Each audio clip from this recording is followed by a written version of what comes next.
USC just got here, and the Big Ten's already disrespecting our proud program. Also, we're going to have a soggy one, you guys. Want to hear your thoughts on USC Iowa. Those plus other topics, your calls, your questions, your comments coming up next.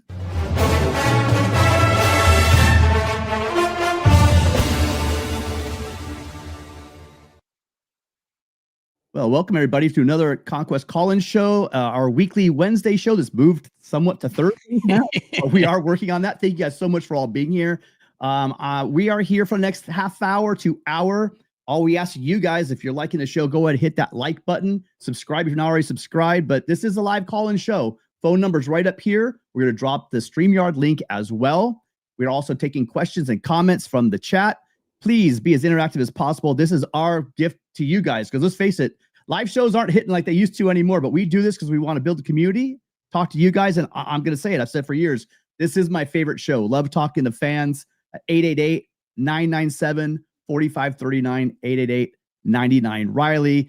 As always, I'm here with Jamal Madni, the madman. We're going to give you guys as much as we can, right, Jamal? How are you doing on this getting ready to be very wet weekend here in Southern California? Yes, sir. Well, great to see you as always, Tim, and going to be really excited to see you on Saturday afternoon as we all brave the weather here. I don't know if by you're seeing the clouds forming, Tim, but I'm seeing it here, and it feels like we're a few hours away from the storm's beginning. But excited to jump into it, man. I mean, we got a great game on Saturday, and we got a whole situation with the conference. So, I mean, when it rains, it pours, as they say. Hey, Tim? Yeah, it's been pretty bizarre as this thing's kind of started to unfold. Kind of really a bit of shock the way. One big thing I've noticed, and we'll dive deeper into this in a moment, but just off the bat, the level of disrespect USC is given in this conference, the fact that, well, for one, what is Penn State doing in tier 1 and USC apparently being in tier 2? That's the big question number one there. The second question I would ask is when they do, if these numbers are correct, you guys remember, Ross Dillon, it's out there, right? But we have no one's really verified. I think the sources are pretty solid that are coming out. But if you have a situation where USC is making 40 to 50 million less than a Penn State, for instance, and then you're only making about 10 million more than the guys in Piscataway, I think there's a conversation that needs to be had. And so I know, Jamal, when you start negotiations, you kind of start where you want to start the thing, and then you kind of move into more rational positions where all sides are happy. But I'm sorry, the way the conference stands right now, when you have at the top of it, really how I see it, is you got the big schools like, Ohio State, definitely, who has been just about as stall as it comes as a program. They got over the hump last year. They got a really good chance to repeat this year. And a couple of years back, they won a championship. They're that team is always up there at the top, but sometimes has trouble getting over the top. But in recent years, it looks like they've kind of done that. And then you have Michigan, again, also for years, just we had solid programs, just couldn't get over the top. And a couple of years back, they get over the top and they get their national championship. But Penn State, and then calling them a legacy team. I mean, it's not like there's a lot of teams that were ahead of them a long time before Penn State got there, and all of a sudden they leapfrog, schools that have been with the conference for decades and decades. So apparently in the 90s is a legacy program as well. So curious thoughts, but just initial thoughts on the distribution. And do you feel it's something that makes sense? Because USC brought in, forget the nostalgia, the prestige of the program, the logo and all that stuff. But USC brings in a very lucrative LA market along with UCLA. And for them to play games just a couple years into this union is a bit bizarre to me. Yeah, Tim. No, I mean, really, really well said there. I mean, I think we got to just sort of take a step back and kind of understand the parameters here, right? So ironically, University of California, the UC pension fund wants to make a 10% equity investment into the Big Ten conference, the holding company of the Big Ten called the Big Ten Enterprises, which is essentially the valuation of the entire conference, all the teams, all the sports. They're coming in with an offer of $2.4 billion for a 10% equity stake. And so essentially they're valuing the Big Ten in totality across all sports to be $24 billion. And now the fascinating part here is USC and Michigan are saying, hold on, I mean, for us to just blindly give away 10% to an investor, where that 10% of revenue share would in fact be distributed to the schools, us just giving away 10% of current as well as potential future revenue share when we don't really understand the landscape of college football moving forward post 2030 and these media rights deals expiring is a bad investment, because the reality of the situation is a school like USC and a school like Michigan, there's been a lot of chatter, Tim, that, hey, could there be a 32-team Super League? And if you got that 32-team Super League, the schools that are going to be in that 32-team Super League in the 2030s are scheduled to make a significant more amount of money than what's on the table right now. So just giving away 10% in future earnings seems extremely short-sighted. Now, what's fascinating is, to your point, Tim, look, there's only 3 schools that really cut above the rest, right? It's Michigan, Ohio State, USC. Let's end the debate right there.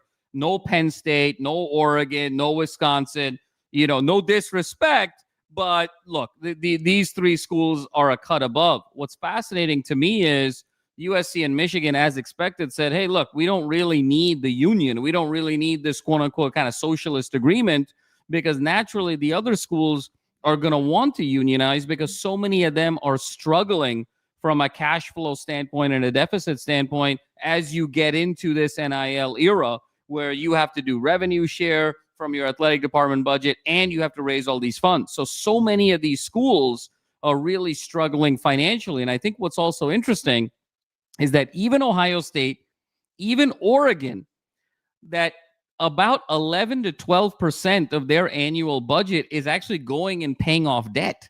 And so what's fascinating is that even though these schools have a ton of money in NIL, they're actually back paying a lot of debt when it comes to things like stadium renovations, campus facility renovations, and so forth. And I think that's the corollary here, Tim, which is such a fascinating point, is this football center that USC is building, that's $50 million away from raising, they have raised all the money from private donations, whereas other schools have needed to take out a loan to match certain private donations. So even though they've gotten the money to build real estate, they're still paying off debt. Oregon's paying off 11, 12% of debt. Ohio State's paying off 11, 12% debt. Illinois is paying off 12% debt. Penn State's paying off 8% debt. USC and Michigan are financially whole. They didn't need to take a loan in any situation. They are so financially strong from an athletic department perspective that they don't need to take this deal. And so now you got a situation where USC and Michigan, rightfully so, are saying, hold on, we don't agree to this and don't need to go with the rest of the group. And so it lends itself where if this deal does in fact go through, because all you need is 2/3 of the vote for it to go through, look, you're in a disadvantaged situation. We've been talking about it for years, Tim. Sometimes we've resented Notre Dame for saying, just join a conference, stop being independent. But maybe we got to flip that model and say, we got to be more like them, because we can be. And USC needs to chart its own course because they have the means and the brand and the resources to do so. And the other piece of that is along, like you said, so you've explained why a lot of these other programs are like, hell yeah, we need the money. They just need the injection of that money. They've got debt. They need to pay it off. It's an easy way to get that debt off their books, like you're saying. And you have USC and Michigan saying, be more fiscally responsible. Don't spend above your means. It's called a budget for a reason, right? And the other part of this is looking at the future, like you brought up so perfectly. You have a lot of look at the teams in the ACC with this grant of rights getting locked in and getting stuck into a conference where it fiscally no longer makes sense to be a part of that conference. You get stuck. You have Texas and Oklahoma. It's like that. We got to get the hell out of here because we can make a hell of a lot more money going to the SEC. USC for years floated the Pacific Northwest schools, to a big degree, the Arizona schools as well. I mean, where USC was just making the vast majority of the conference's money, and that was everyone's eyes on them. What they lost in the big picture was that other conferences realize is, okay, our flagship, we got to take care of that investment. We're not going to let the NCAA come in and absolutely eviscerate them. And well, boom, there you go. Now you no longer have a conference because you don't have any more. You don't have any clout, right? USC and Michigan are, if there's two, along with Ohio State, I don't think there's any other, like you said, they're a notch above. And to lose two of your crown jewels from your conference right now, you look at the Big Ten, SEC, you go, oh, well, that top to bottom, yeah, the SEC talent-wise still has a lot more talent than USC, but the money, the revenue coming from these schools, the amount of interest that are in these schools, there's a lot to be had here, and the talent up at the top of this conference is showing out in the playoff projections, and you're seeing it. USC has the number one class coming in next year. So if you're going to get USC, you got to get them now, because it looks like USC's finally, and I do mean finally, figured it out. So yeah, there's a lot to talk about, you guys. I do want to jump into it. Here is the StreamYard link. I'll drop that right now because it looks like people are preferring that these days to the traditional phone line. Drop that in there. There's the StreamYard link if you guys want to talk to us there. We are going to talk Iowa as well, though. I mean, it's kind of crazy. We don't want to talk over the top of this, but this just seems like what everyone wants to talk about. I do want to talk about Iowa. I do think this is going to be quite an interesting game. I think it's just a tale of two things: a really great defense going up against a really, really amazing offense. And at the end of the day, I just think that the metrics are showing that although Iowa does have a really good defense, the best defense is a good offense, and that's still part of this. You still need to score points, and I do think that when all said and done, USC's ability to move the ball is going to be too much for even a great. The thing about Iowa is they're not going to have those headlining NFL guys, right? They send guys to the NFL, but they don't have the kind of rosters you're going to see at Ohio State, at Oregon, at Alabama, at Texas. You're not going to have those kind of defense stars on the team. But what they do there is they're super well developed, and the coaching is absolutely top notch. And Phil Parker is just like, we want him really badly. And I wonder if a lot of those comments came that, remember, they've been playing off on Twitter, and I'll hand over to you, Jamal. They've been a lot of talk about what Ferentz talking some serious smack about, and it was clearly talking about Lincoln Riley and defense. Sure. I mean, it's obvious. You bring up Lonnie Lott, we know what you're talking about. But was that right around the same time also that we made a run at his defensive coordinator with him the entire time? So when people get mad at him for saying what he said, remember the context. I think it was kind of chicken shit what he said. I mean, I don't think coaches should talk that way. Bit flippant, bit disrespectful. But remember, USC just made a run at the guy who'd been their defensive coordinator for over 20 years. Sorry, Jamal. I went a little long there. No, Tim. I mean, all great stuff. I mean, look, this is a fascinating game because, Tim, I think you said it best. Iowa comes in 4th in total defense. They come in 7th in yards per play, which you and I both agree is kind of the more accurate metric of defensive and offensive excellence. And then you got, the juggernaut here offensively. What's fascinating, Tim, and I think this isn't being discussed enough.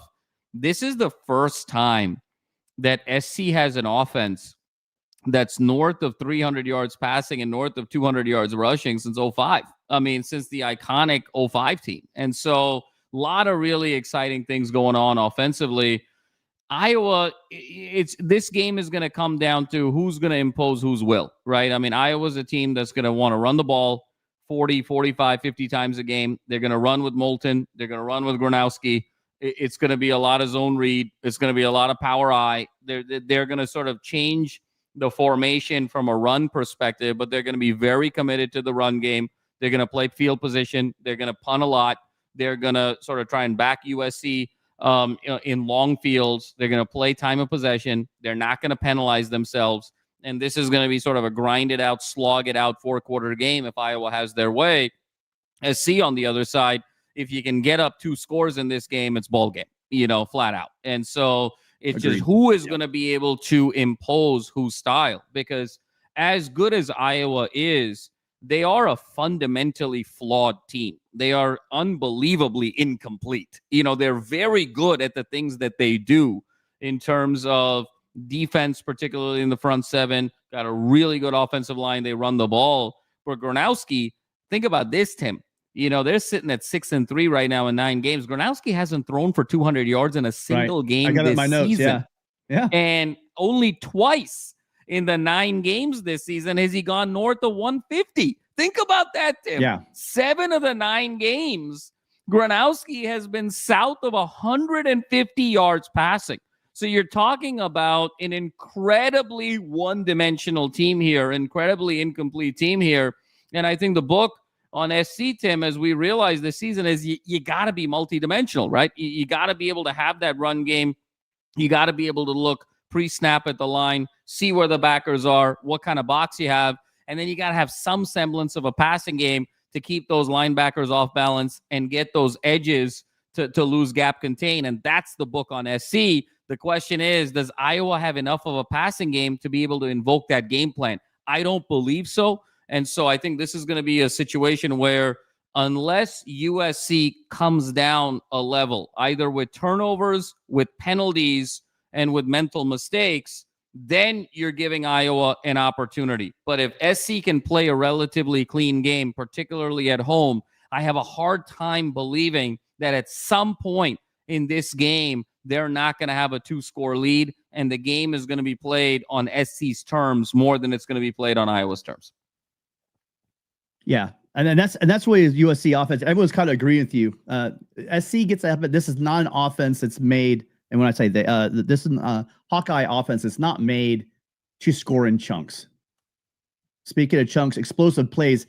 This is a team that does not make explosive plays. The offense is death by 1,000 cuts. Right? They're gonna run the ball. Yeah, just a good old fashioned. Your good old fashioned Iowa. But what's the forward pass? Right? I mean, Kirk Ferentz could rip on USC's defense. Geez, oh Pete, man, when are you going to get an offense? I mean, let's be real. This is, you have the same defensive coordinators since the 90s. You have the same offense since the 1990s. And you had Brad Banks, who was just a guy that was a hell of an athlete that ascended you guys to that Orange Bowl. Wait, what happened to that Orange Bowl, Jamal? Do you remember? Yeah, 38-17. Mr. Palmer put a nice little bow and a nice little gift wrap on that Heisman season. And Pete Carroll mania was officially beginning at that point. And so they're not gonna beat you. Well, they haven't shown. Sorry, I should say this very clearly. They haven't shown they can beat you over the top. They haven't shown that they have like a King Miller that's gonna make one cut and take it to the house. They haven't shown that. As you talked about, their style is just slug it. Just hit you and hit you. Body blow, wear down your defense, slow down the game, take away possessions, because their defense is where it's at. Their defense is legitimate. And as I talked about in the very beginning, it's not because they have just, all Americans across the board. It's because they are very well coached. Yes. Very well disciplined. They do trust the system. They do their role very well. Something that we've been talking about on this channel for, I don't know, since the season started. Damn it. But if you do that consistently and you make the other team just continue to perform, that's where someone threw in there about the interceptions. I think it was Fight On about they can hurt you. They got to Indiana, they got to Oregon, and that's the crazy. But here's what I'm gonna say. Okay, I want to talk about this. It's called the Kinnick effect, in my opinion, because Kinnick Stadium's where the Hawkeyes play their home games. It has that beautiful moment. It was at the end of the first quarter, I'm pretty sure, where they kind of turn and they have the Tours Hospital there. It's right adjoining the stadium, and everybody waves these kids that are fighting for their lives, guys. And it's beautiful to see. It's beautiful. It's really one of the great traditions in all of college football, all of sports. It's really remarkable. Anybody that has kids, you just feel that right away. You know what I mean? So it's just a great moment. But here's the thing. They are not the same team on the road. They gave Indiana, well, and more so the Ducks, all they could handle at Kinnick. And they are known for upsetting teams at home. They're not so well known about going on the road and being road victors and road bullies, because that just doesn't happen. That's just not in their DNA, really. So playing really great special teams, good defenses, are going to keep you in road games a lot, of course. A solid run game is going to keep you in road games, of course. But I just don't think they have what they need offensively. But the great equalizer is going to be USC was leading in the third quarter of that Notre Dame game. And I'm not saying that well, they don't have running backs like Love and Price. They don't have that. Nobody does. Well, you're right. Nobody does. But coming on the road, so USC was on the road in the rain. This would be home in the rain. But USC's receivers were dropping balls in the end zone, dropping balls on third down.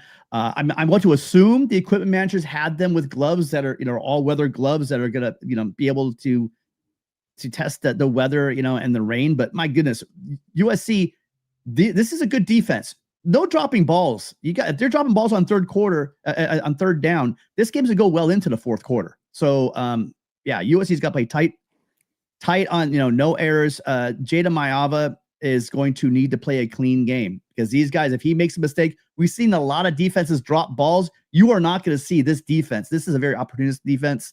They will take the ball and change games, Jamal. No question about it, Tim. And I think the great equalizer, to your point, is actually going to be the weather. And when you think about, I think, great points about Kinnick, Indiana, after that Penn State game, I mean, what a game that was last weekend. But outside of that, their only close game at Kinnick. And then, of course, the phenomenal game last week with Oregon.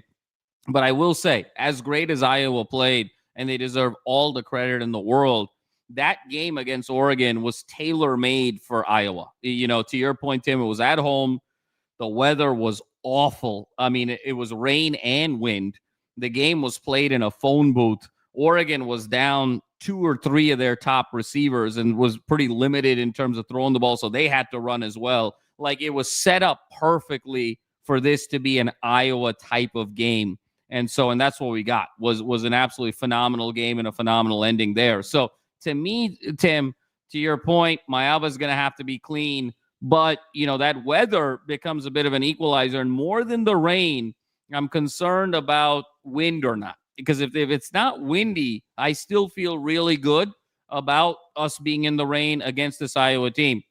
But if you throw rain with wind, now all of a sudden, things become a lot more challenging in terms of passing the ball. You got to be more conservative. Things got to be a lot more underneath.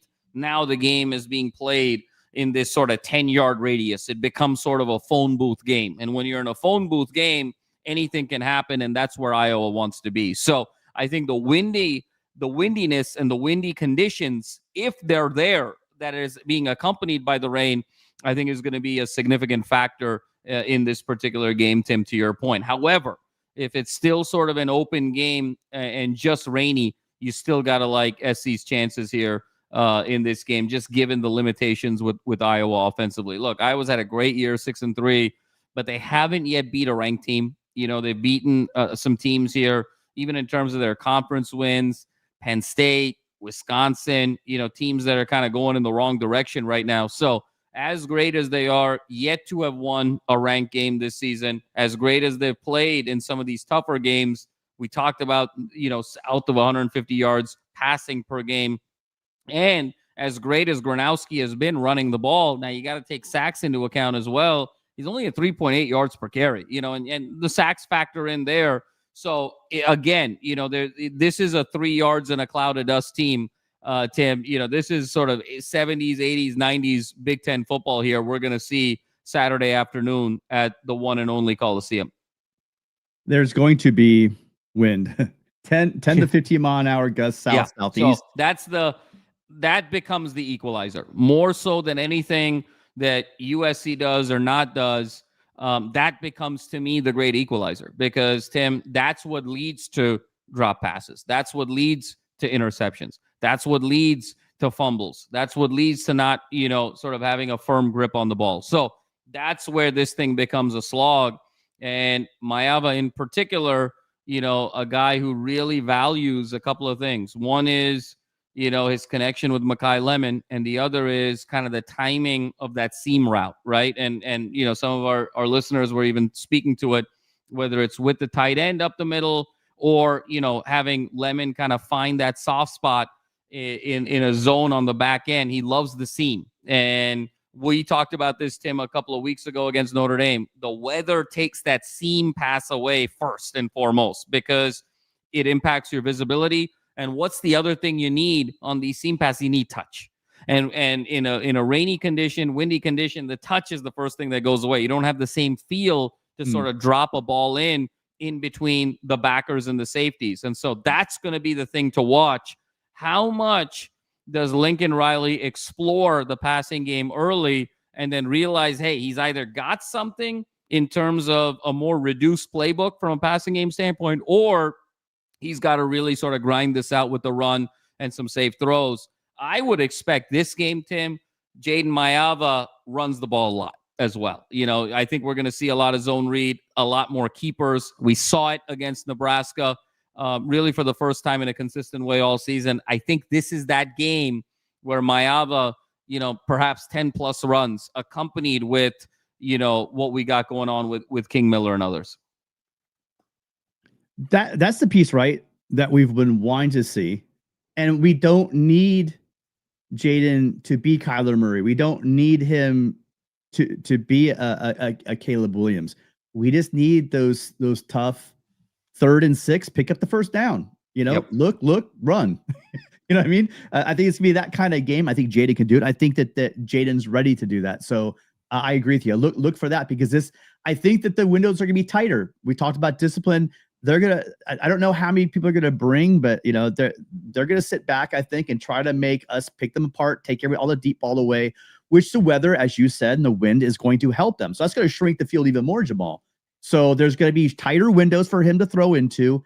And if they are going to drop 7, 8 guys, then you just got to run and make them pay for it. And I think that's what the game plan is going to be. I think they're going to drop, play some zone, and then USC is just going to have to pick apart their defense underneath.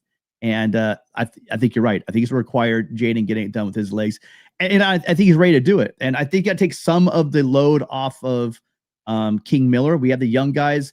We don't know how 100% Brian Jackson is back yet, and so Jaden's going to have to take a little bit off his plate, make their defense, keep them honest. And if they come crashing down, then he's just got to keep the ball and pick up the yards. I don't know how happy I am to see running the speed option in the rain, but I mean, here's the other thing though. I've said this a couple of times now, and I think you've agreed with me. You're talking about Jaden Mayava, who should not be new to rain. He's from a beautiful state that rains for 20 minutes and that's gorgeous the next minute, but it does rain quite a bit. So a guy with what size? I don't know. I mean, I don't know how big his hands are. I mean, he's got big hands, used to throwing a wet football, should not be a problem. And the great part about this issue, guys, is they've got, they've had a couple of games now where they've had to play in the rain. So it's not like it's brand new to them. It's not like these kids didn't play in the rain in high school, right? Not all of them from Southern California. So just realize that they're not going to melt as soon as it gets wet. I agree with you. The bigger factor is going to be the wind, because the wind is the biggest enemy to a passing game. No question, Tim. And I think stylistically, when we look at this, Iowa's a better version, significantly better version of Northwestern, right? And they run it with more power, and they're more committed to it. And so, look, if we go back and look at the Northwestern game, obviously we ran away with it there, in the last quarter and a half. But, when it was sitting there at 14-14, and obviously it's even Steven, right? You had sort of another illegal man downfield, took away the touchdown to Hines, but then, really fluke play on the other end with the Mayava pick. And, how that guy didn't fall on it in the end zone is sort of remarkable to me. But even Steven, touchdown off the board on either team. I thought where the game was lost in that game, Tim, if you recall, early in the third quarter, it's 21-14, Northwestern, first drive in the second half. They abandoned the run game. They got to midfield, and then on first, second down, they start throwing the ball. And, they abandoned the run game. It was some very puzzling play calling by Northwestern early in the third quarter of that game. Obviously, they're not consistent enough from a passing game standpoint to be able to execute. Had to punt it away, and SC gets rolling, 2-possession game, and then it's a whole different ball game. Iowa is not going to be Northwestern in that regard, where they're going to stick with it. They believe very deeply in their philosophy. They're sort of like Michigan in a lot of ways, where they're going to stick with it, where they find sort of quote-unquote offensive ingenuity isn't in run-pass balance, but it's in what are the different looks that I can show to run the ball. I mean, there's going to be moments where they're going to go 2 tight ends, 3 tight ends. There's going to be moments where they go fullback. There's going to be moments where they go zone read. There's going to be moments where they go quarterback draw. There's going to be moments where they go, zone stretch play. And so they're going to just throw a lot at SC, but it's going to be all in the name of running the ball. And they just want to sort of stay ahead of the chains. For Iowa, a gain of 3.5 is a great play, because they know that if they do that 3 times, they're going to get a first down and keep going. So success is also defined very differently from an offensive perspective with Iowa. They want to grind this game out. They want to take it into the fourth quarter.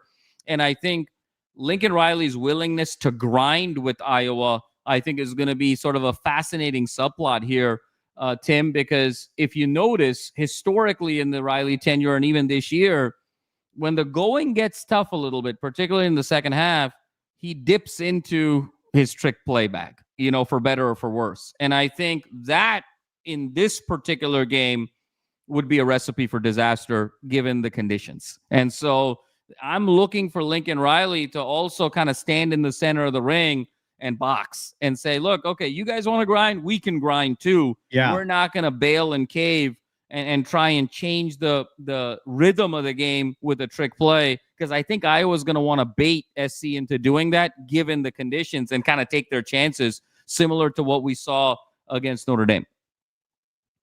And that is right. That's a lot of people. Well, no, nationally, people are starting. I'm actually hearing. One of my guilty pleasures is the Cover 3 podcast. I'll keep plugging them, even though they crap on USC all the time. Hey, look, they're good commentary. All right, and some of and a lot of things they say about USC is true. For some reason, I don't know. I'm not gonna say his name, but one of them, who's an Illinois alum, always talks about the fact that it's like the traffic in LA. It takes an hour and a half to get anywhere. I don't know where this stuff comes from, to be honest with you. I mean, maybe some parts. If you're on the 405 going north by Westwood, yeah, it probably gets pretty gnarly up there, right? Sometimes in Hollywood, pretty bad over there. But you're on the 405 coming home to Orange County, man. You can get home pretty quick. So I don't know what you're saying. But the thing I like is people are catching on about the fact that USC is running the ball. Yeah, we will crush you through the air, but if we need to, we can be versatile. We are not one-dimensional. And a big part of that is a big thanks to Coach Hansen and this offensive line and shuffling it around. And no matter who we put at guard, who we put at left tackle, it seems like that they are a force. I would have loved to have seen Elijah Page, in that Notre Dame game.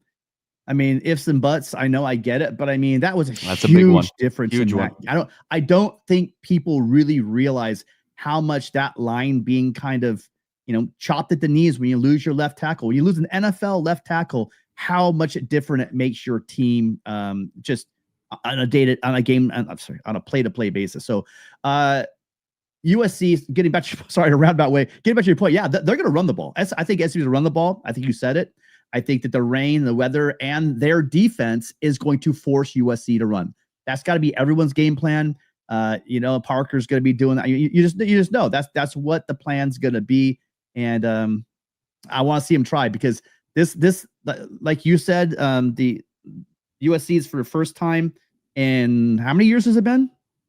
Where they're 300 yards through the air, averaging 300 through the air, 05 and 200 on the ground. And I mean, let's face it, how often? There's only been a handful of times that USC's averaged 200 on the ground. We average 300 through the air all the time. Where we struggle is getting the 200 yards on the ground, which, correct. If you talk back to my dad's age, if you talk about, if you go back to gimme.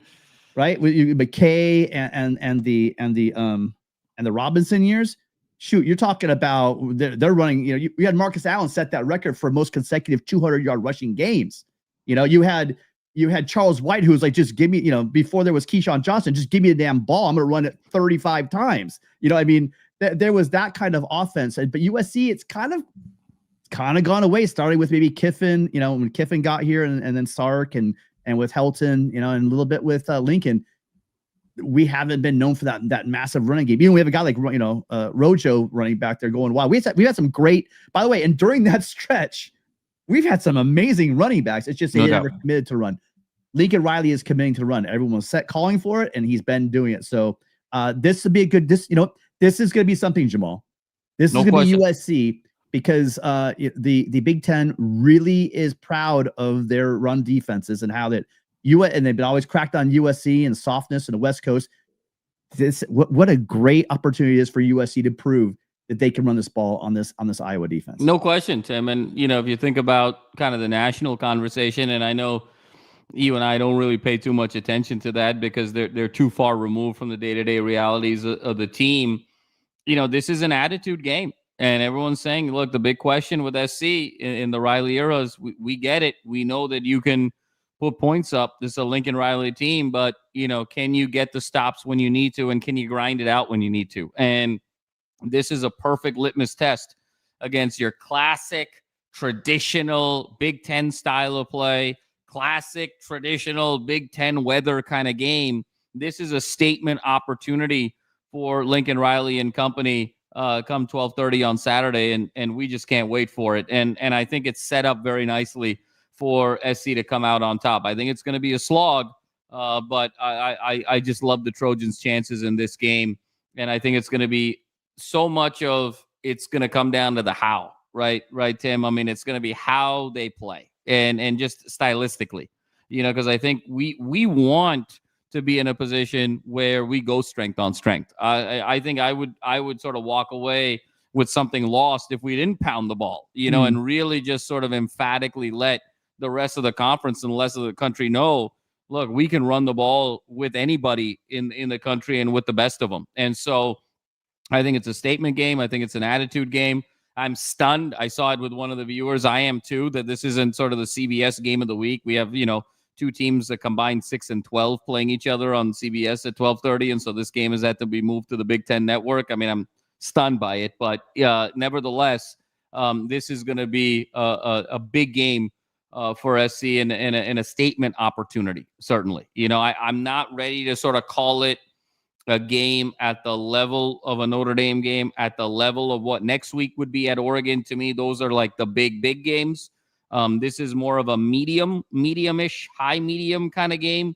But really, this, in my mind, would be USC's best win of the season if we were able to prevail on Saturday. It's a statement time. Yeah. Right.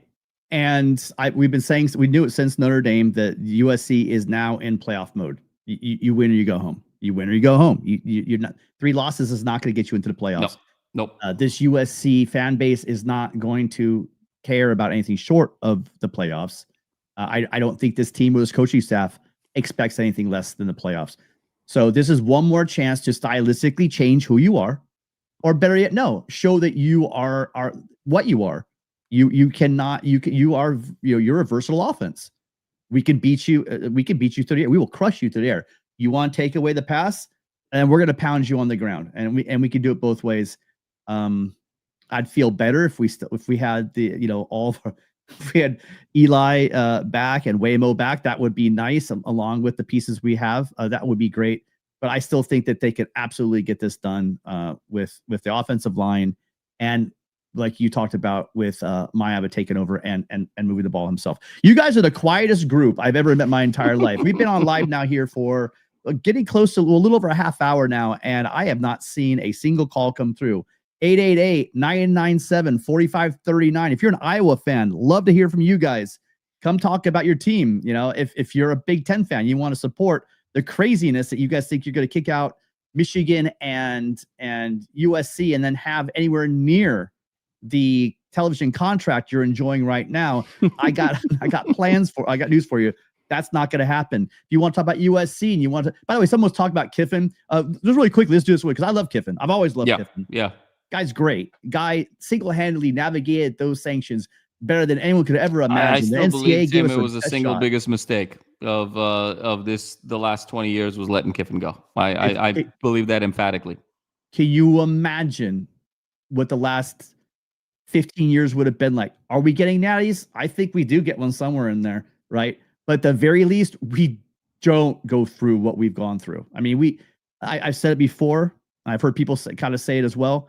USC got screwed and ridiculously sanctioned by the NCAA. But then USC, for the better part of a decade, decided, you know what?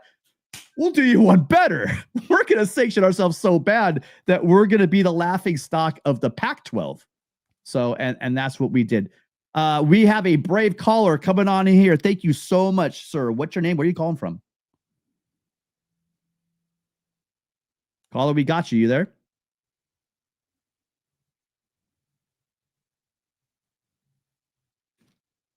Call you there?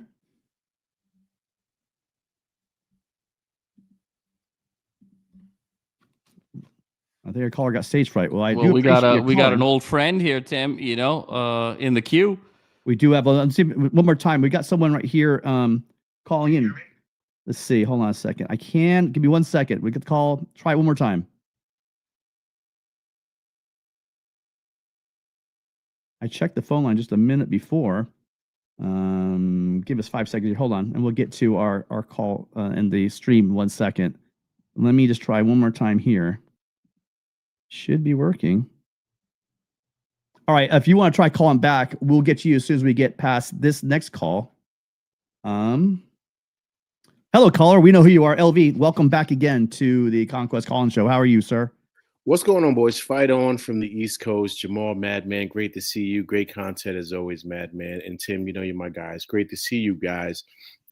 Before I start off talking about football, how about a great day in baseball? Aaron Judge winning back-to-back MVPs. 3 for him. Shohei Ohtani won 4 as well. Listen, great coast, right? West Coast, East Coast. It's good that you guys, you know, are back-to-back world champs. How many do we have again? About 27? You guys have what, like in the teens? It's okay. Listen, but that's great to see for you guys winning the MVP. Let's kind of recognize where baseball really is, East Coast and West Coast. Sorry, I just had to throw that in.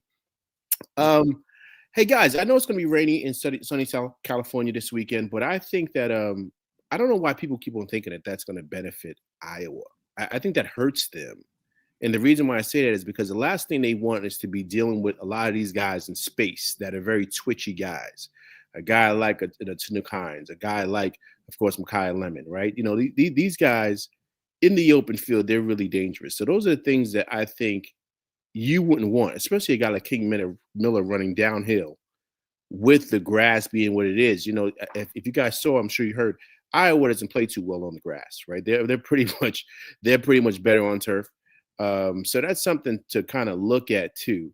And also too, what you stated, Madman, which I thought was fabulous, was we got to see what the wind is like. And I saw the wind, it was like 5-mile-per-hour winds, 1 to 5 or something like that. So that matters because if he can hit that seam route, like what you stated, Madman, that's a game changer. That changes everything. That opens up the field. And so I just got to see. But if it's, guys, I'm just being honest, if they're anything like Michigan, I don't think this is going to be a problem at all because that's what Michigan does. They don't run. They can't pass at all. And look what we did. So it's really, to me, on D'Anton Lynn, they can do as many different schemes as they want, but it's nothing easier than just stacking the box. All you're doing, it feels like Michigan last year. And so we just got to pretty much come in, just strap up your chin straps and be ready, man. This is football. No better way to do it. What say you boys?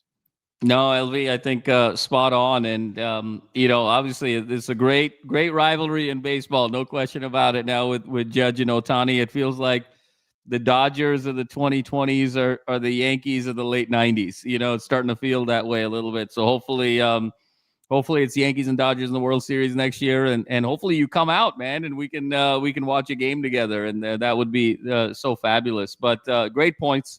I agree with you. You know, stylistically, like we talked about earlier, this is a very incomplete Iowa team. This is going to feel a lot more like Michigan. They don't strain the matchup.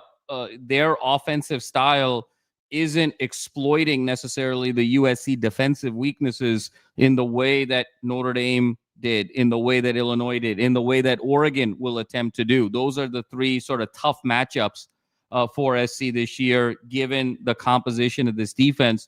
The one thing I'll say, though, LV, the great equalizer is the weather, because here's why. You know, in order to have great athletes in space, and then obviously it's advantage offensive player, because the offensive player knows where they're going and the defensive player doesn't know where they're going. So it's always going to be offensive player advantage in that regard.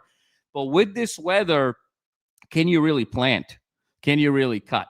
Right? I mean, that's going to be the issue. And so if you can't really put a sequence of cuts together, if you can't really sort of plant with confidence on a consistent basis, now guess what? you're not going to get that opportunity to be in space in a one-on-one situation. That's kind of what we saw last week. Now, granted, it was at Kinnick, and to your point, different kind of turf conditions itself, but that's why the game was played in a phone booth. Oregon just couldn't get to the outside. They had injuries with their receivers, certainly, but they couldn't because the weather just didn't preclude them to be able to do so. And so if on the receiving end you can't plant, and then on the throwing end, it's a little bit shaky in terms of being able to get the ball off in a clean way, that now becomes sort of the equalizer. And if we really look at King Miller as a runner, there's just so much talent there and so much huge potential moving forward.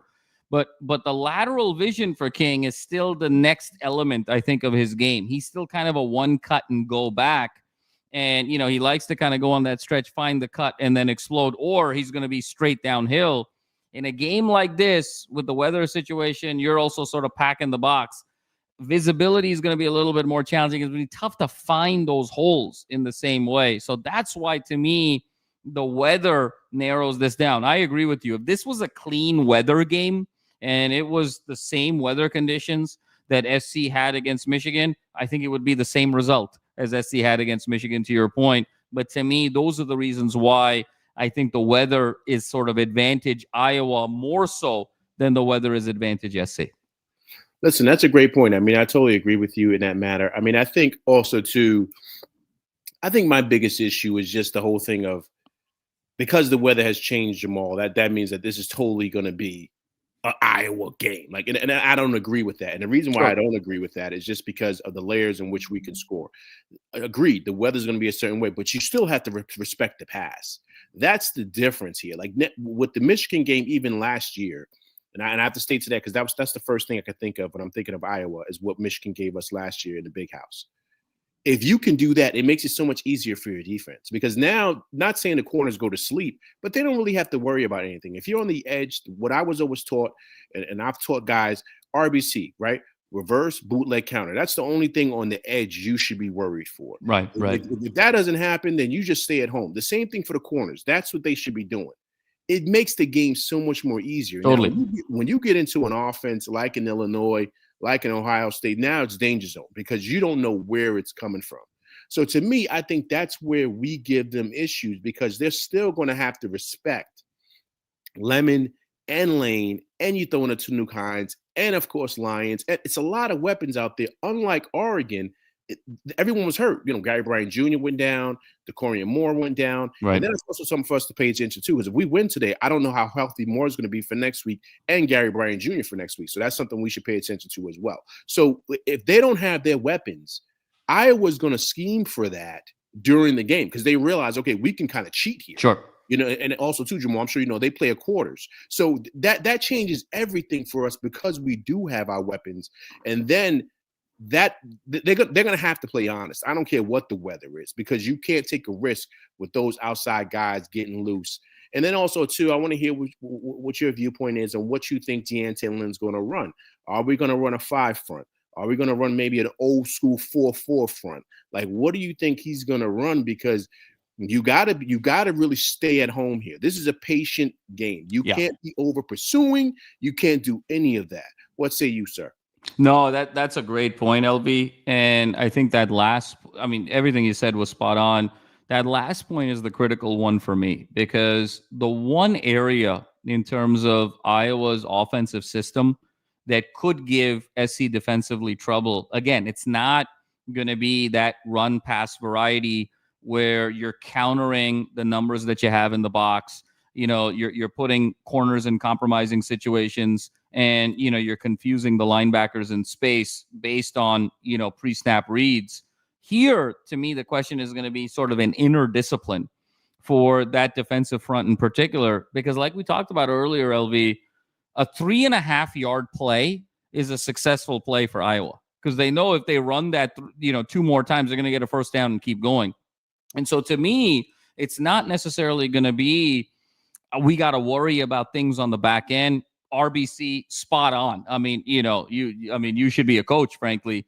But to me, where things could the loss of gap integrity defensively is not going to be in the run pass mix to Iowa, to your point. The loss of potential gap integrity could be guys wanting to over pursue because they don't even want to give up the 3 yards because they realize that the 3.5 yards is actually the thing that's keeping Iowa on schedule. And so the one thing we got to do to get Iowa off schedule is to sort of blow up the play. And that could be feast or famine because we know that if this gets to 2nd and 8, 2nd and 9, 3rd and 7, 3rd and 6 even, we got this. That's just not the game that Iowa wants to play. So to me, it's going to be more about a game from an interdiscipline perspective.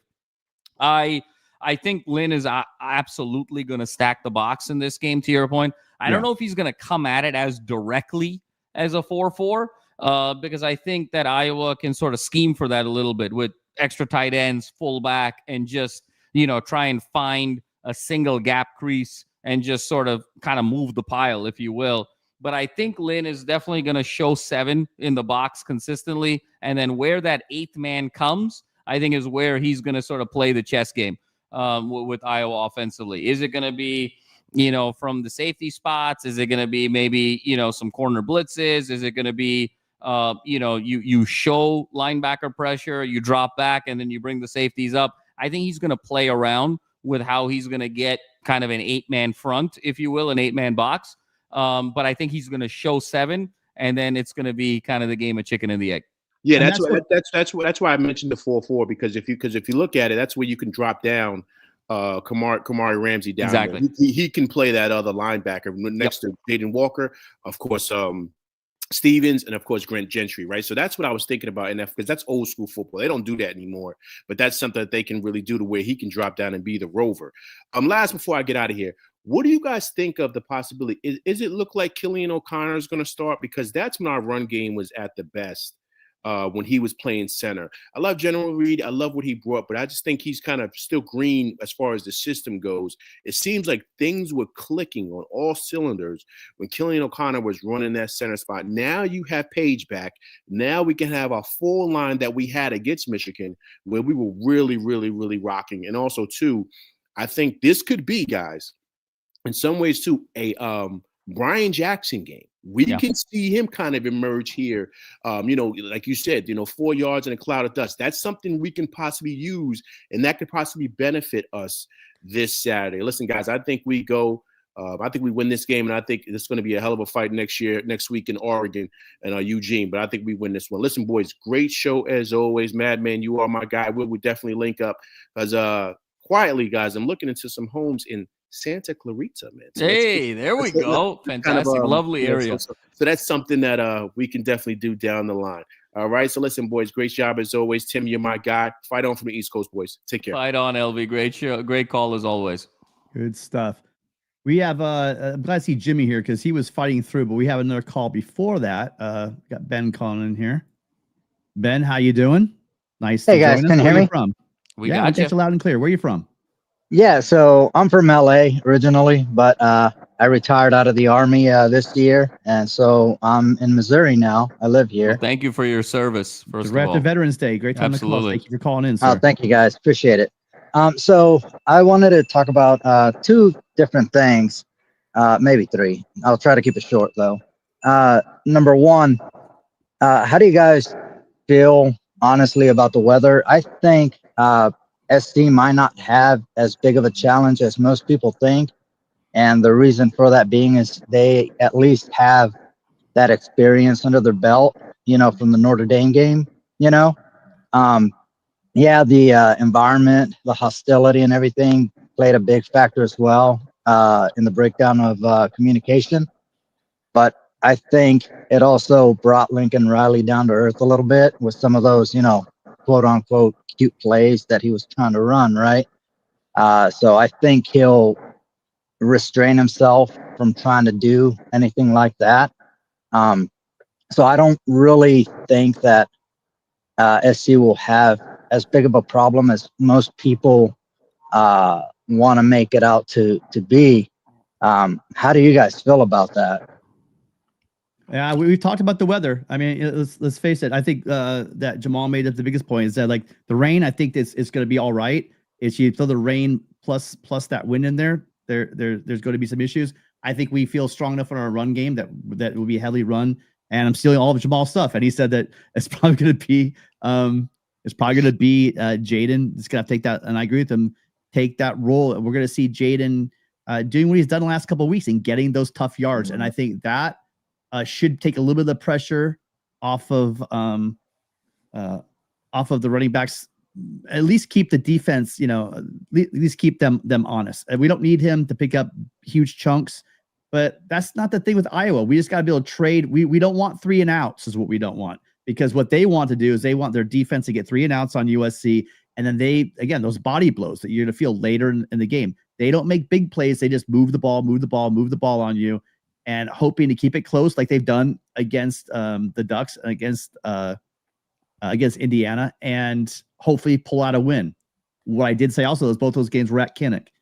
And so I think that I feel a lot better with them traveling on the road. I like the way, and the flip side of that, guys, we haven't talked about yet, is USC plays lights out at home. We're undefeated at home under Riley. USC's won some close games and some big games. And I'm going to say it right now. If the officiating in the Penn State games a little better, USC probably wins that game off last year off of the Penn State team. That was a solid playoff team. So rain will be a factor though. Yeah, I felt that. The second thing I wanted to talk about is, I don't know if you guys follow Paul Feinbaum closely. Not really. I don't either, but I've been, this past year, I found myself listening to him talk a little bit more, and solely because, the YouTube algorithm has, for whatever reason, brought him up. I mean, stupidly, right?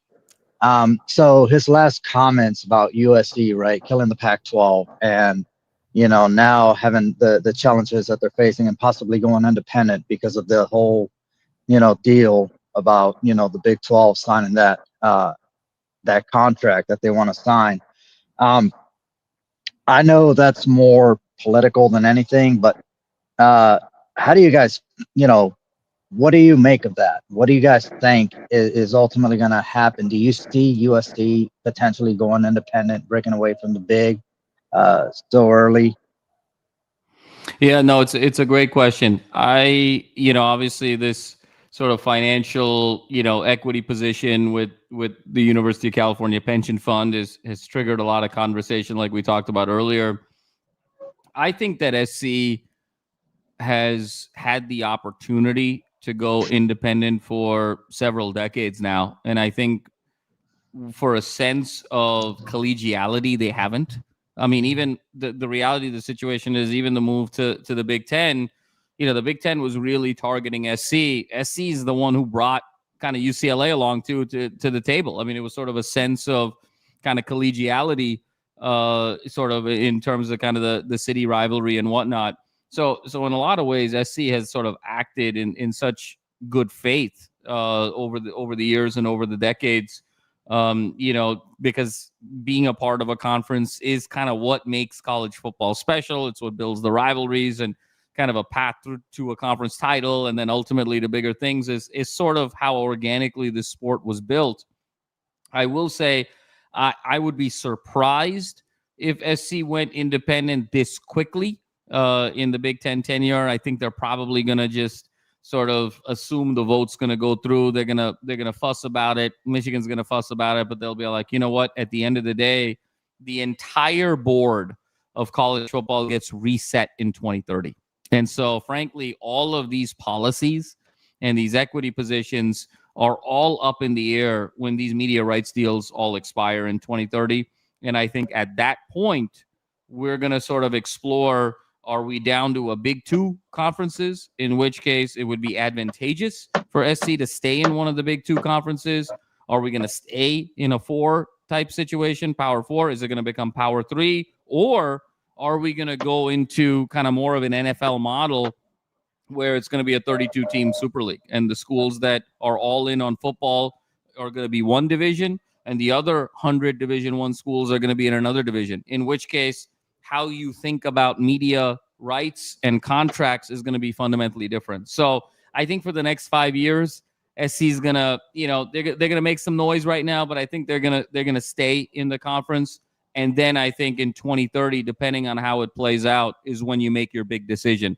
And if it's not advantageous to you in any way, shape, or form, it's time to sort of put the collegiality aside and go independent in 2030.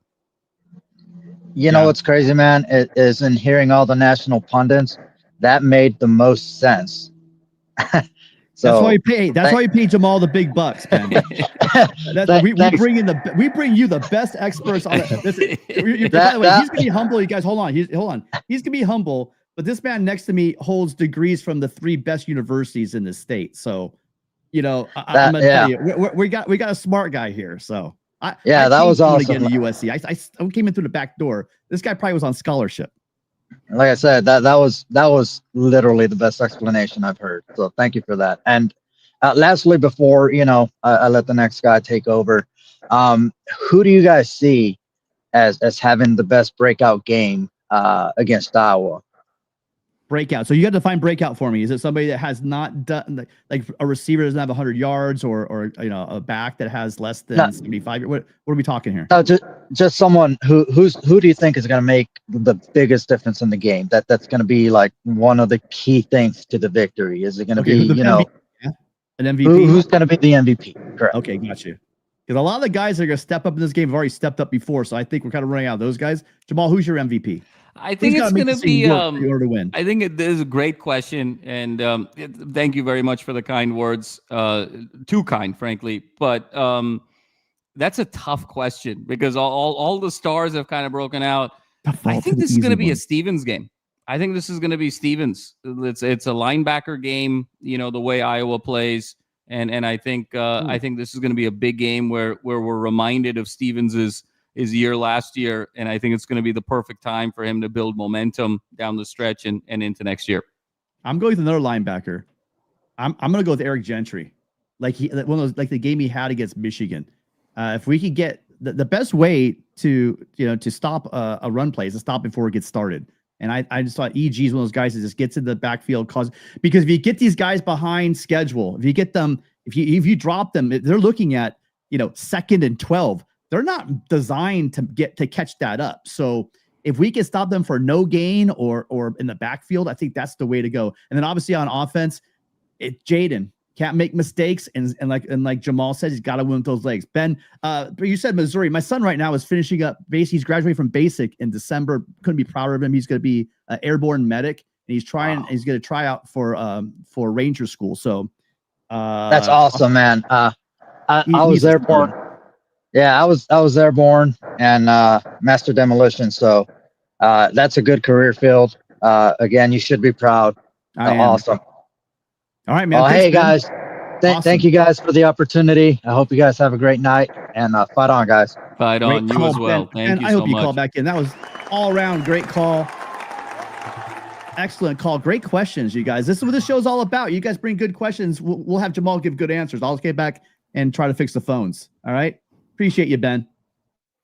Okay, next up we got Jimmy. Jimmy, how you doing? By the way, Jimmy was the one trying to call through. I appreciate you trying to get through. Mitch is coming up in a minute. He was also calling through. I don't know what's going on. The thing comes down to, I think my watch, Bluetooth, no kidding. I left this on. I always turn it off. I think it screwed up the MacGyver bubble gum and plastic cup situation we got going here for the phone line. So, Jimmy, hi. Thank you so much for your patience. I really appreciate calling. Where are you from and what's on your mind? So calling from the DC area, two quick things for me. Number one, I wanted to comment on the private equity deal. And I'm a lawyer, so of course I look at this a little differently. And so I'm going to give a really wonky answer about what could potentially happen with that. Meaning, I think Michigan and USC will stay pissed off. They won't sign up initially. Eventually, they will sign up. But the thing people should be watching, and this is the deeply wonky legal piece of this, is they're going into a private equity deal with a public pension. Mm-hmm. And public pension stuff is really weird. And it's breaking down year after year after year. Pensions mean less than they used to. Like for an old guy like me, pensions 30, 40 years ago meant something radically different than what they mean today. And what this deal, I don't think we'll see this deal all the way to the end, is my point. Like, because pensions are changing so radically and the laws around pensions are changing radically. And because you really think about it, a pension investing in a sports league, that that that's a weird thing.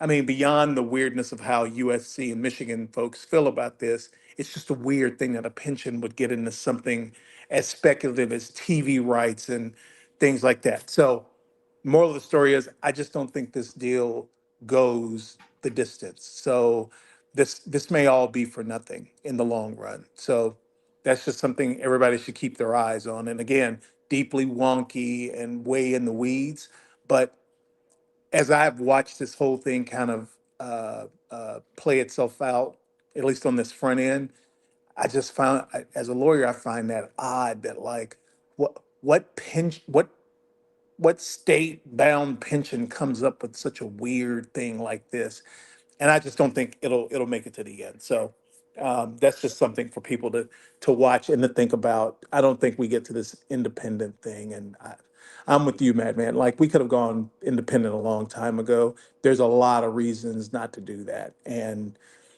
today is not that day. And in the program, the football program, while it could live like that, quite frankly, we haven't had enough good success to maximize going to do that.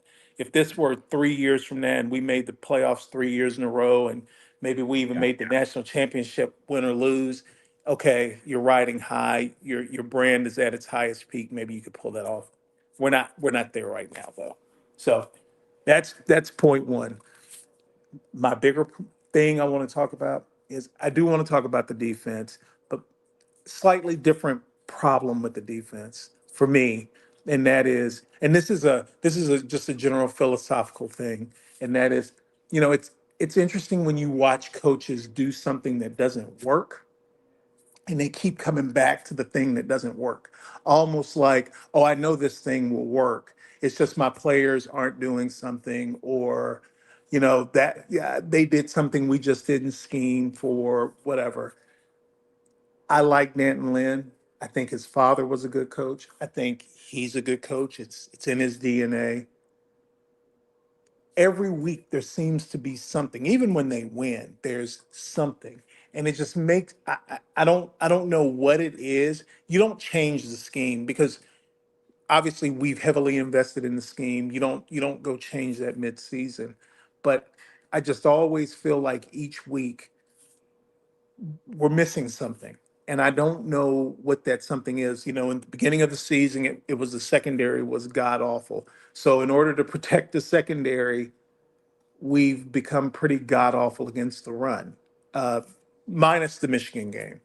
And so it just makes me question, what are we missing? You got Rob Ryan, who is legit really, between he and his brother, and of course their father. I mean, those are three greatest defensive minds in football history. And so he's got Rob there helping him. He's got Doug Belk, who was a defensive coordinator. You got Eric Henderson. You got all this firepower, and it's like, this is the best we can do. Like, we keep missing the mark kind of each week, even in wins, and it concerns me that he's very locked in on something, and to my untrained eye, I can't see what it is that he's locked in on. And so I don't know. I pose that as a question to the both of you, like, what is it that we're missing? I think the scheme in general is fine. It's the Mm. execution of the scheme. There's some problems there, and I just can't put my hand on it. And it's not talent. It is not talent at all, because far lesser talented teams are doing just fine this year. So I leave it to you guys. Tell me. It's been implied, because the coaches are not going to throw them under the bus, Jamal. But many times you hear, and it's not coach speak, when your coaches are saying you got to trust the guy next to you on more than one occasion. They're watching the film. And does anyone here in the chat, or you, Jimmy, or Jamal, do you think that Ryan just forgot how to coach linebackers? Do you think he's telling them what their gap responsibility is? Do you think Lynn has a scheme that's sound enough that they should be able to stop them? It sounds like, and I agree with you, it's not the players. Their ability is there. I don't know if it's they're not trusting the system. They're not trusting the guy next to them. but they're not executing like you said. And it seemed a little bit like they weren't attacking. They weren't playing downhill, which after we were asking for on this show for a couple of weeks, I mean, I've been saying since the beginning of the season, Stevens just seems like he's hesitant. I want to get him up, get in there. We started hearing at the press scrums, Lynn says, we want them playing fast and downhill and et cetera, and lots of communication. And so we saw a couple games in a row of that. We're going to need to see another game with him getting up and playing on the Iowa side of the ball, or at least at the line of scrimmage, get the play before it starts. And Jamal, I don't know where you want to go with that, but it's not coaching. It's not players. I think these guys are young. I think these guys are getting better with reps in each game they get into.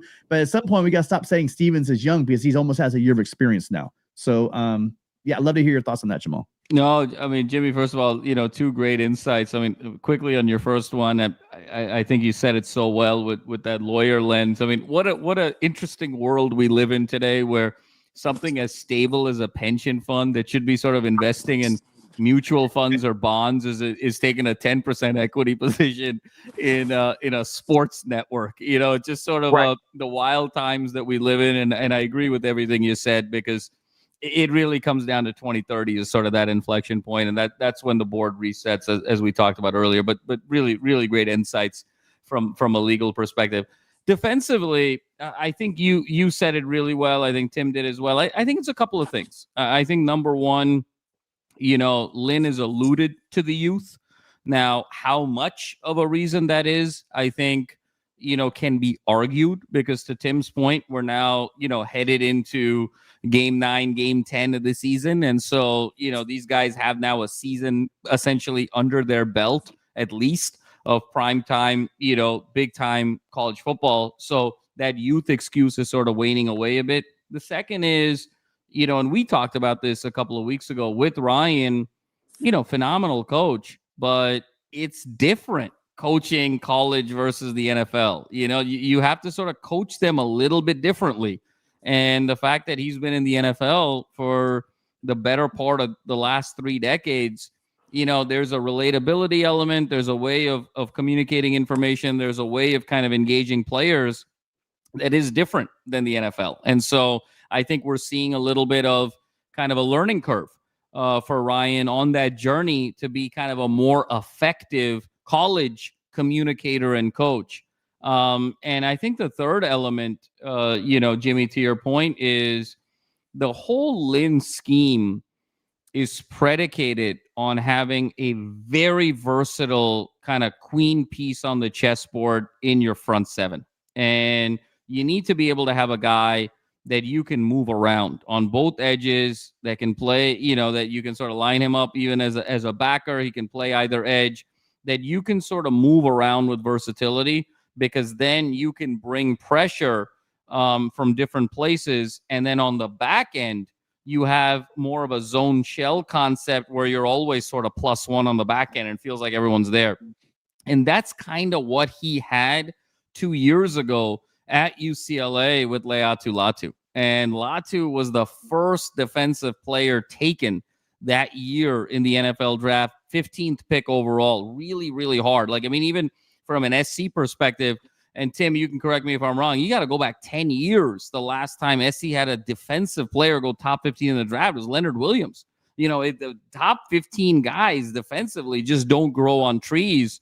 And we just haven't had that queen piece of the chessboard kind of emerge in that front seven. So I think it's a combination of kind of the youth. I think there's a little bit of a learning curve with some of the coaching staff. And I think not having that ultimate sort of Swiss Army knife in the way that unlocks the Lynn system is sort of all three of those things is, I think, what we're seeing and desiring more consistency from that side of the ball.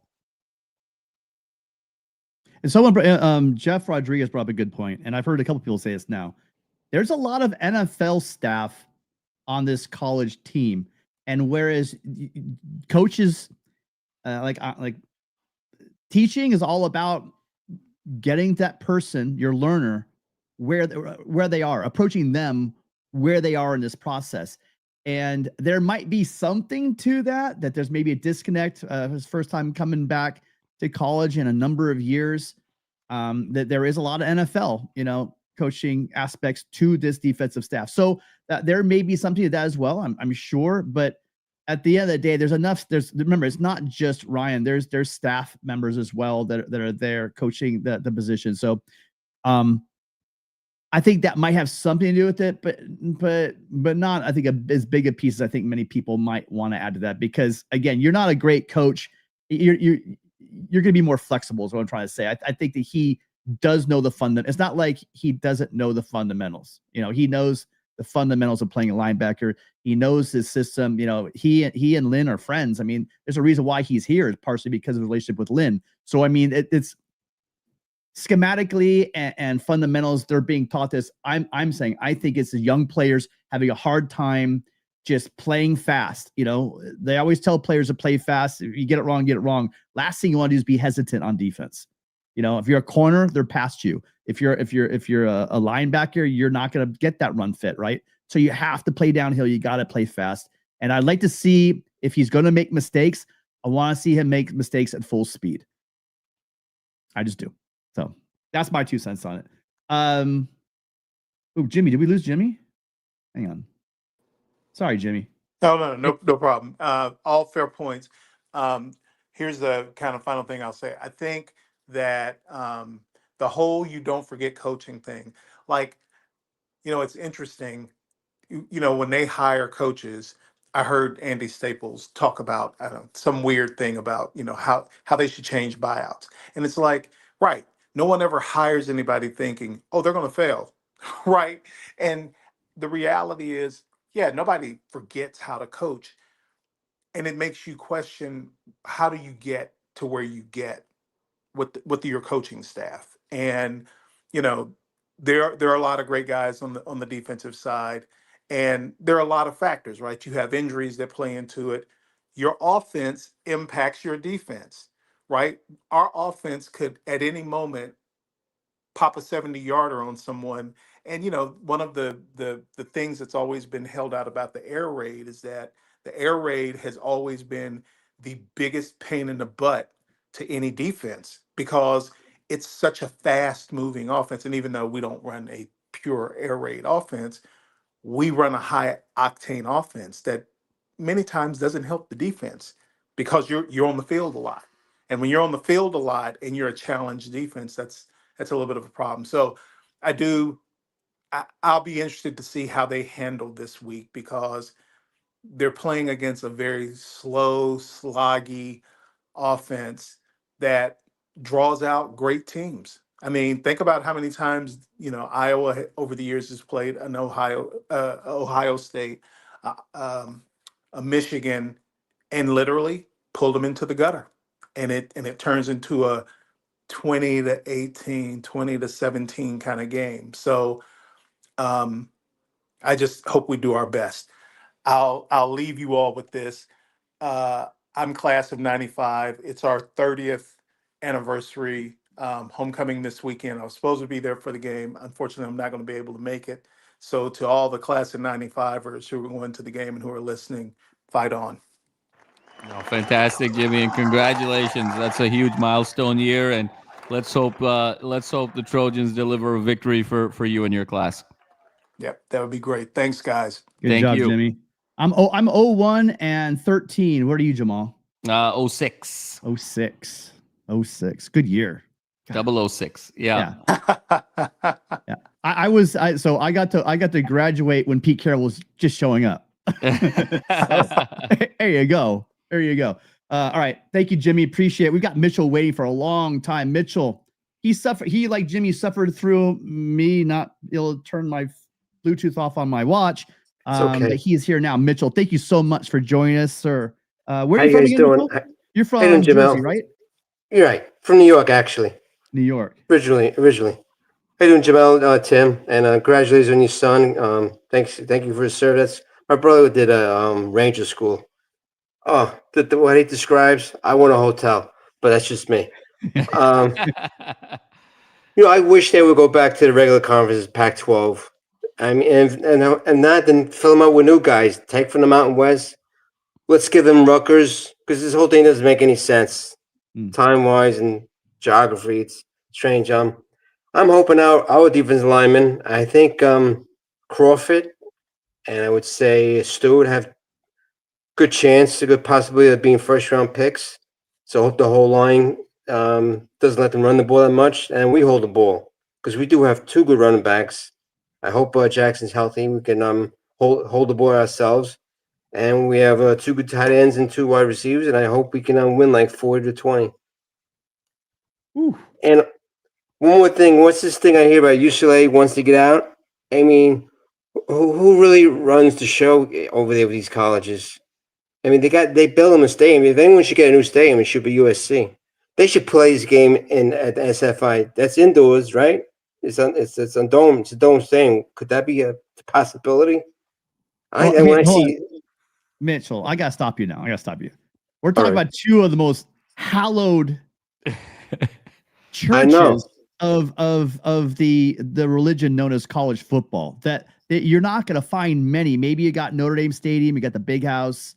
But I'm gonna ask you this: the Coliseum has already had two, coming on a third Olympics. There, they've had everyone from Nelson Mandela to Martin Luther King to I think John F. Kennedy. I mean, you have people speaking there. You've had a World Series there. You have the Dodgers played there. You've had the Raiders.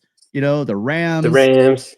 I mean, you've had how many national champions? How many Heisman trophies? I don't mean just at USC. I mean just national championship teams coming to the Coliseum and playing there. I don't know. The Coliseum is something special, and I don't mean there are dozens of SoFis out there, and there's going to be dozens of SoFis going forward. It's too plastic for this guy. They're taking everything away from the sport.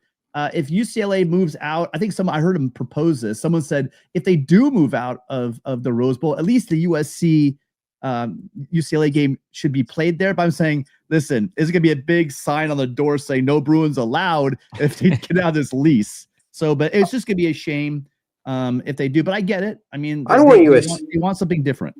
I don't want USC to move out. That's for sure. It's classic. And even the same with the Rose Bowl. I mean, the Bruins have no right. I mean, they're a basketball school, pretty much. Now, Mitchell, they have a right. It's just we don't like it. Right? Right? All right. I just hope we have a big offensive name. I hope Lemon, Mayava have great games. And it's a little too late for the Heisman. I think it's be Mendoza. And I'm seeing the Jets win, but I want to see the Raiders get the number one pick, the Mendoza pick. But I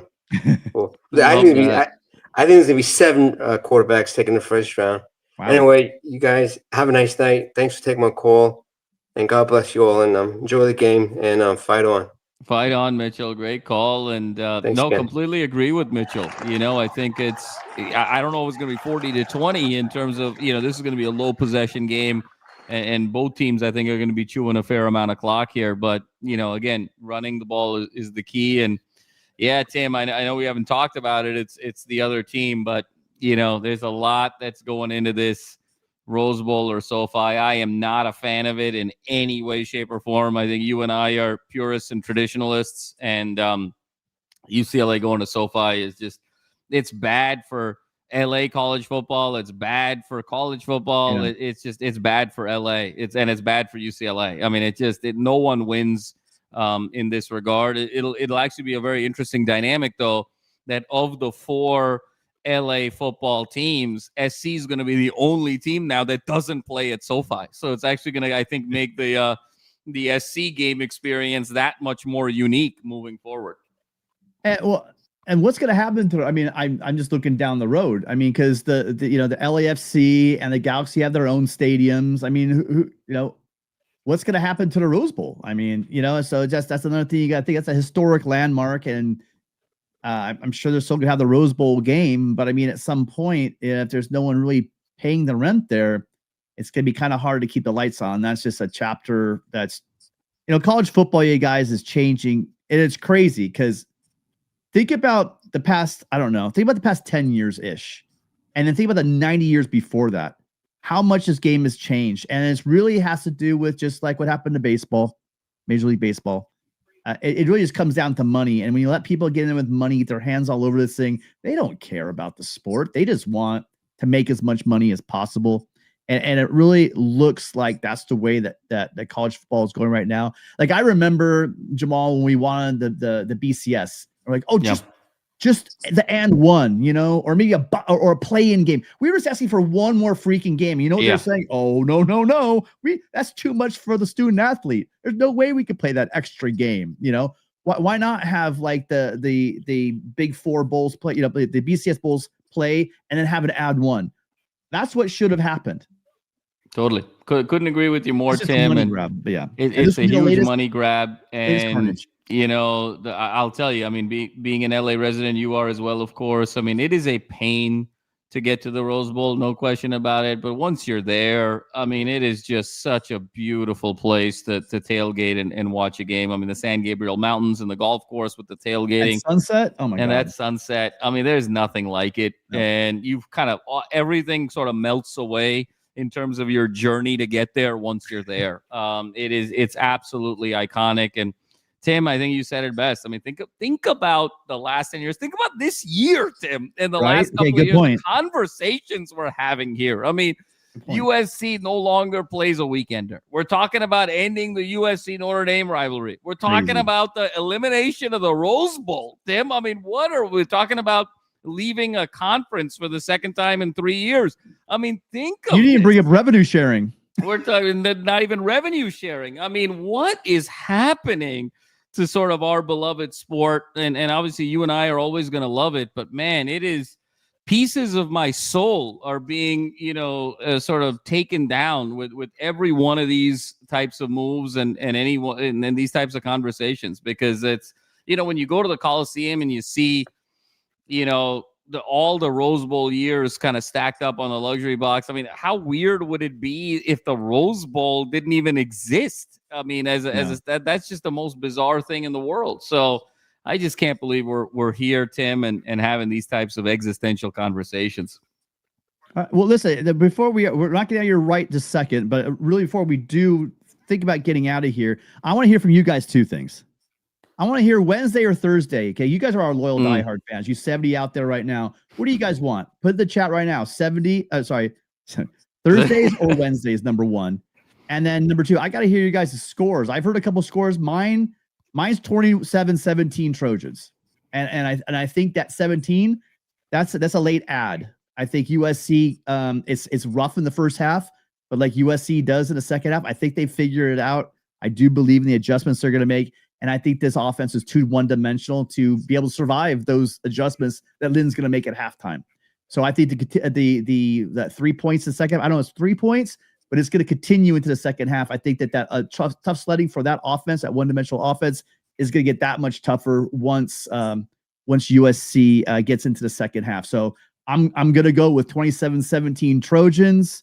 What's your thoughts, Jamal? I mean, Tim, I really like that score, and I'm going to be sort of different, but really, really like that score for all the reasons that you described. I think it's going to be kind of a lower possession game. I think the first half of Northwestern, in terms of if you think about 7-minute possession followed by 7-minute possession, like, you know, SC was on sort of possession 3 with about, you know, 6 minutes to go in the first half. It's going to feel a little bit more like that for longer stretches in the game.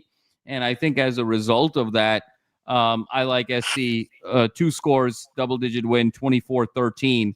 I think Iowa's going to kind of kick some field goals to try and hang in there, but you're never going to quite feel like Iowa's going to take this game over. They're going to be close enough to be in striking distance, but not close enough where you feel like the game is going to be threatened in that second half because of that one-dimensionality. Going to be a slog offensively for SC given the weather, but there's just too much weaponry, too much artillery at home. SC gets it done 24-13. For the gentleman calling in right now, we are we're wrapping up right now. Appreciate you, but the phone line's not working. If you want to do StreamYard, you get 30 seconds because my bad on the Bluetooth not working. That's on me. I will wait for you. I'll drop the link in StreamYard, but you got to get on really quick because I can't afford to pay Jamal. He's billing me by the hour, and I've got to get him out of here. But I'm gonna go ahead. Time with Tim is priceless. Come on now, and the time with all of you. All right, so caller, I'll grab you if you I'll drop the link in StreamYard right now. So we'll see you in a minute. I hate to do that. You guys, I'm really sorry. I don't know what I did. It definitely has to do with my watch Bluetooth. And once it gums up the works, it just, I don't know, it just kind of goes to crap, to be honest with you. Okay, and we didn't hear from you guys. So we got some scores up there. Oh, we got Trojan Dale's in here. So everyone's, I mean, I'm looking at people except for Gabe. Everyone's scores seem pretty reasonable. I like Emerson's. I don't know if we get to 30 points, you guys. I don't think you're giving this defense enough credit. I think we can. I'm just saying, you know, I'm saying USC, like you said, Jamal, I don't think that the possessions are going to be there.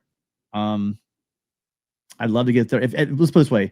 If SC gets to 30, then what's happening, Tim? What are you going to do? What are you going to do, Tim? Because that's about as easy. What are you going to do, Tim? What's that? I said, what are you going to, if SC gets to 30, Tim, what are you going to do? You got to, well, what's going to happen?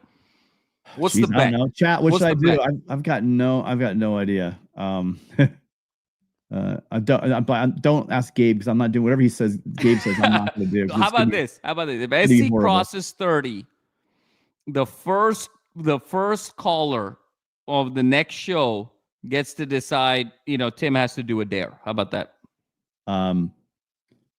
I'm crazy, but I'm not insane. I am never gonna let a caller decide what I'm gonna do on air. That is literally, because I got a job to protect as well. Okay? I dance the line sometimes, but I gotta draw the line. I'm drawing the line right there, Jamal, because I love my job and I don't want to lose it. I love it. Some good scores here. I mean, listen, everyone's got USC coming out on top. I do love it. Yeah, 30. I mean, I'm not saying it's impossible. I'm just saying I think. Well, even Tim 27 is. I really like the score, but if we sort of take us, I'm assuming you're saying 3 touchdowns, 2 field goals, that we're not going to miss an extra point, or we might miss an extra point. But we're talking about 5 scoring drives there. So in a game like this, I would be hard pressed to see SC have more than 8 possessions in this game. It may be a 7 or 8 possession game. So even if you're talking 27, 5 scoring drives out of 7 means that, the offense is kind of doing its thing, just in a slower paced ball game. So, when you sort of break it down that way, even 27 is a formidable score for this type of game, for this type of tempo, this type of team, So, but loving all the scores over here for sure. Tim working the phone lines, hardest working man in media for USC right now.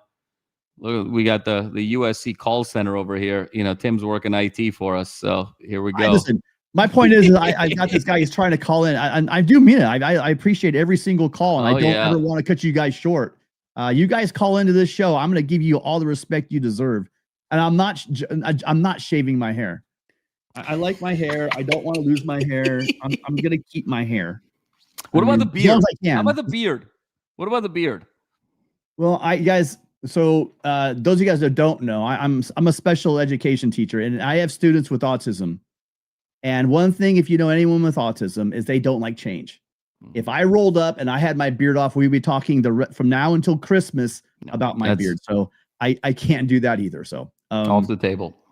I'm worried. I'm seriously worried about what you guys have put me through. So I'm going to be very careful. See, this is what I'm talking about. This is why Gabe's not going to be in charge of anything going on around here, because leave it to Mr. Blade to come up with a great one. I'll do this one. I've got about 30 SC hats that I just don't wear on air. I wear them all over Long Beach. You guys ever see me in Long Beach, you'll see me with the USC hat on. That I promise you. So that would be an easy one.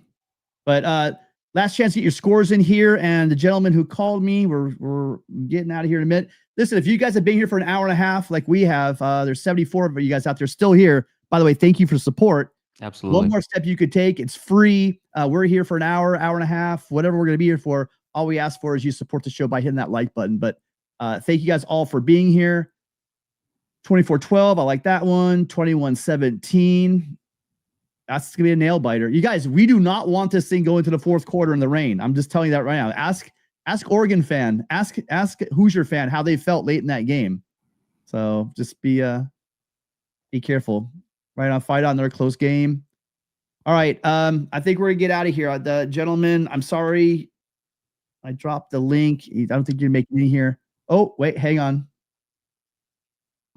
Oh, he's having trouble. He told me he's having trouble getting his device to connect. We see you, bud, but it's just not your mic or is not coming up. Here's what I promise you.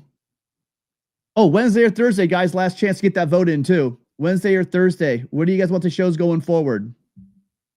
I'm good with either one. Jamal, you're good with either one, correct?